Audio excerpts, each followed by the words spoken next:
Adam and Eve, the Garden of Eden, the fall of man, the beginning of the book of Genesis, the oldest and most enigmatic of all biblical texts. The richest in teachings, perhaps, since it is the source of all the others and is presented as the foundation of this ancient book. Today we're going to discuss the beginning of Genesis. Once again, we'll try to disregard traditions and social considerations. We'll go back to the raw data of the oldest versions of the story and set these elements in the context in which they were written in order to understand their real meaning. As you'll see, some data have been systematically dismissed by all researchers who, like us, have been influenced since childhood by the countless traditions that accompany biblical texts. Like anyone else, exegetes unwittingly add such traditional data to the textual ones and thereby distort the meaning of the narrative. Once you disregard all these additions and assumptions, you discover a completely different text that is profound, meaningful, rational and coherent. You also realize that the events it describes can be very easily correlated with the findings of modern archaeologists and historians. The book of Genesis is very ancient and complex, and its subject matter is very broad. In this first video, we'll stick to a very general analysis that will focus on the Jahwist part of the text. We try to answer a simple question, or rather, we're going to question an assumption. What's the real subject of this text? It's clearly about a beginning, but what kind of beginning? What is Genesis really about?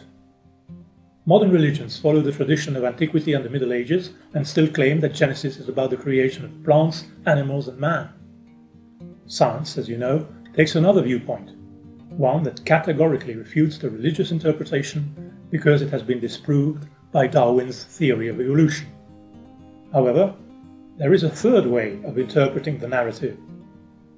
Believers and scientists may be fighting each other on a non-existent battlefield, because the real meaning of the text might be very different from the one they are attacking or defending. In the oldest Bibles, there is, on the one hand, no mention of a material creation of man, plants and animals. On the other hand, there are many explicit statements that have a completely different, far more sustainable meaning. Let's take a closer look at such statements one by one. In the Jahwist text, the creation of plants is mentioned in Genesis 2:5. But in their interpretation of the sentence that describes this creation, exegetes have an unfortunate tendency to systematically forget a few words. It's clearly stated that not all plants are involved in this act of creation. The text specifies that God created the herbs of the field and the grass of the field. In other words, wheat, rye, barley, etc., the crops that were the first ones to be grown in the history of agriculture. The same meaning reoccurs 4 verses later. And God made to spring up also out of the earth every tree beautiful to the eye and good for food. This sentence specifies that not all trees are being created, but only those that are beautiful to the eye and good for food. In other words, ornamental trees and fruit trees, the trees that are suitable for the purposes of agriculture. These 2 clues point in the same direction. They seem to imply that the topic of this Jahwist text is not the biological creation of plants, but rather man's mastery over them. In other words, this text is about the beginnings of agriculture, the first and main element among the criteria and techniques we include in our definition of the term civilization. Adamah, the word at the origin of the name given to the male character in the creation story, establishes a semantic link between him and agriculture. Adamah means earth, arable land, cultivated land. In the distant past, the name was far from insignificant. Among many ancient peoples, it conveyed the essence of a human being, their life plan. The essence that is indicated to us by the name of the main character in the Genesis story points in the aforementioned direction. This text seems to be about civilization, and one of the greatest developments associated with it, agriculture. Let's now turn our attention to the creation of animals. It's described 10 verses later. As you can see, new clues lead us to the same conclusion. Not all animals, but only the beasts of the field. The cattle, farm animals, are involved.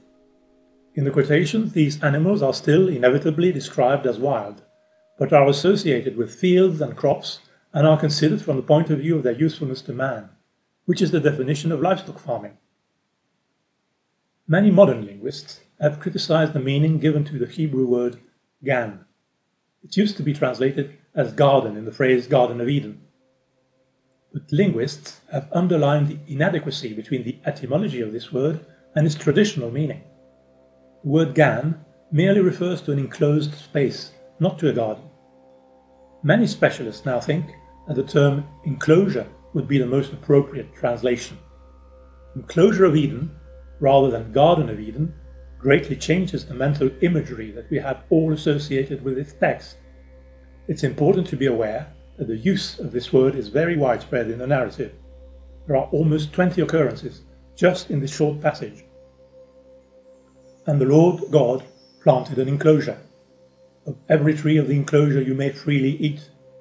The Lord God sent him forth from the enclosure, and so on. It seems possible that an enclosure is omnipresent in this text, but enclosures are, of course, one of the elements at the origin of livestock farming. They became even more important when nomadic tribes first began to settle down. All the passages about the creation of animals could therefore refer to man's mastery over them through breeding techniques. Livestock farming, a second main ingredient of civilization. You get the idea, I spare you the details. Everything in this text can be interpreted as referring to the birth of civilization.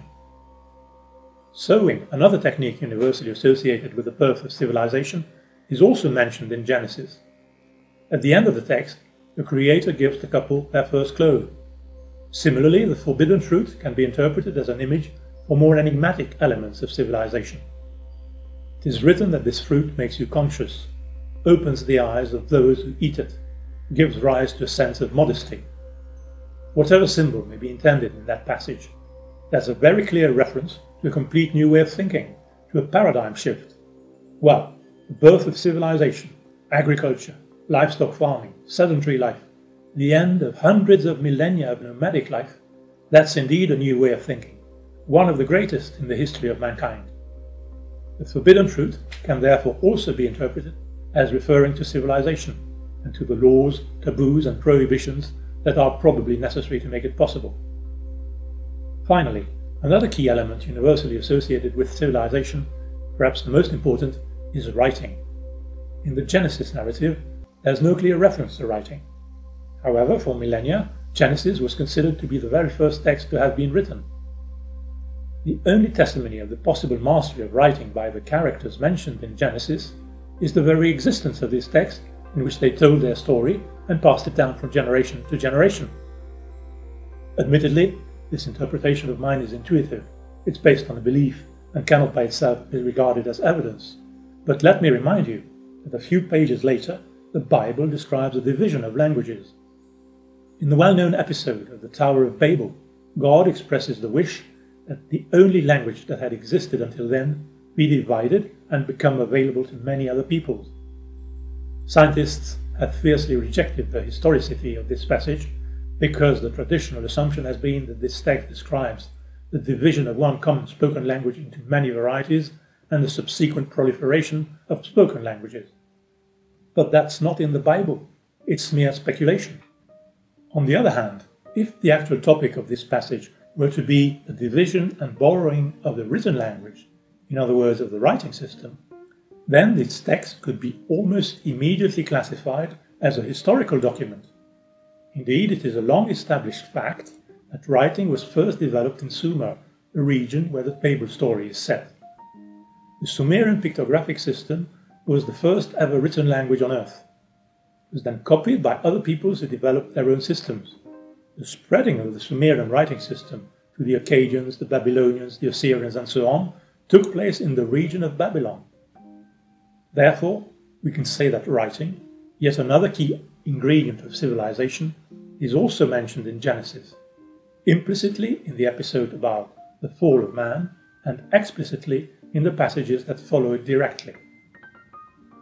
What about the other peculiar animal mentioned in the text? It seems to me that we must interpret its creation in the same way. All the words used in this passage are in any case consistent with a mental development, indeed more consistent with such a change than with a physical creation. It is mainly the Hebrew word yatser, which translates as to form, that is used to refer to the creation of man. God forms man, fashions him, influences him, creates him in his own mental image. Elsewhere in the text, explicit reference is made to an instruction on the part of God. The contrast with the savage nature of the world before the intervention of Yahweh is already expressed in the first verses of Genesis and is a recurring biblical motif. It's another argument in favor of the civilizing nature of God. Education is therefore most probably at the core of the Jahwist section of Genesis. In it, Adam learns to say new words and to work the land. For the first time, he is instructed to do some things and forbidden to do others. An objective is expressed. Yahweh plans to send Adam back to cultivate the soil from which he was taken. The inescapable conclusion is that Adam had originally been free until he was taken from his place of origin in order to be educated, and that he was eventually released and went back to his native country in order to spread the culture and techniques he had learned. The same sequence of events can be found in several Sumerian texts about characters who export their culture to other areas, for instance Enkidu in the Epic of Gilgamesh. The aim described in the aforementioned biblical sentence, as well as in all the Sumerian texts, is to export civilization through a kind of initiation, notably with the help of a woman, both in the biblical and Sumerian stories. We are therefore not at all in a context of bodily creation, but in a context of education and transmission of a body of knowledge and techniques. Let's now ask ourselves the question, are these elements archaeologically credible? Are they compatible with the official history of mankind? Very much so. Modern archaeology has established where and when civilization was born. One people was at the origin of the major developments that marked such an event. Or at any rate, they were the first to leave us testimonies to their mastery of the skills needed to set it in motion. These people were the Sumerians. If you haven't heard about them yet, it's high time you did some catching up. They are an absolute gem. They are officially and academically recognized as the first people in the history of mankind, because by definition, history began with writing. The scientific community associates Sumerians with the birth of civilization. They invented writing, the forge, the division of time, the brick. They are associated with the first novels, the first schools, the first kings, the first statute book, the first parliaments, and so on.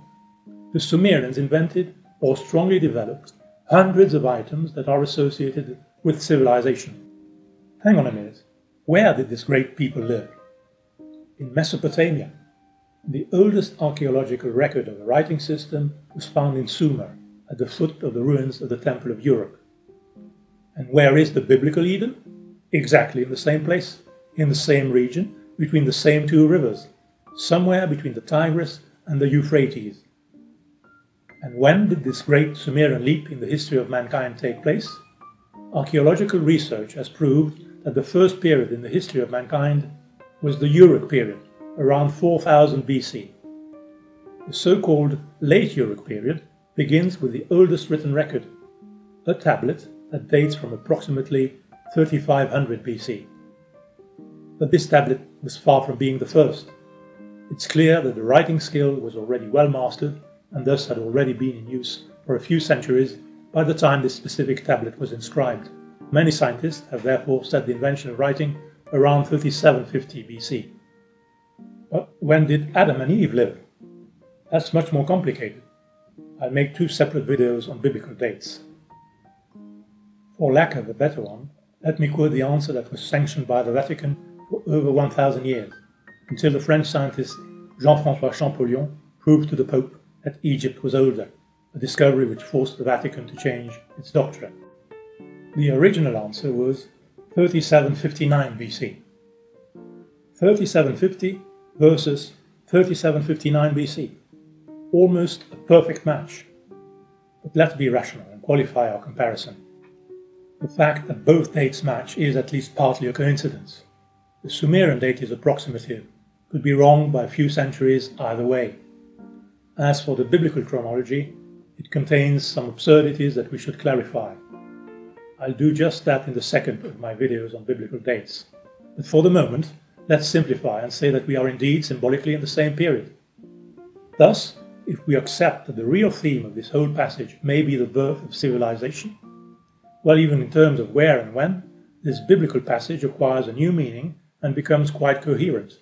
On the one hand, various elements in the text indicate that its actual topic is the birth of civilization. On the other, archaeology has demonstrated that it was indeed at the same time and in the same region that all these developments occurred. Yes, you'll say, but that would mean that Adam wasn't the first human being. Guess what? He wasn't. His story has universal value only on a symbolic level. He was not the first biological man. That's not written in the Bible. Quite the contrary, there are many elements in Genesis that betray the presence of other men. Eve's parents are mentioned. Cities are described. The description of the Garden of Eden even includes a reference to countries. Therefore, men have obviously been around for a very long time already. In fact, there's just one sentence in the text that might suggest the absence of human beings before Adam. In Genesis 2:5 it says that there was not a man to till the ground. However, even this sentence does not imply a complete absence of men, but just an absence of farmers. It follows that the main topic of Genesis is the advent of farmers. But then, is it wrong to say that this text is about the birth of man? Well, it all depends what you mean by that. It's about the birth of mankind, but not about the birth of corporeal man. This text is about a change in the psyche, about the psychic transformation from primitive into civilized man. It's about the birth of a feeling, the feeling of humanity. And if this feeling can define man, then yes, this text has always been about the birth of man. Paradoxically, all the scientists who have vociferously denounced the Bible for its depiction of the birth of mankind have also associated this same period with the birth of history. Believers and scientists are therefore much closer to each other than they think.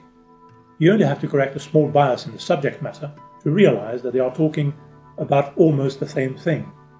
With a little effort on both sides, we may one day be able to reconcile these differences and talk about all these subjects rationally. In the age of multiple intelligences, this kind of development should become possible. Thank you for listening. Watch this space.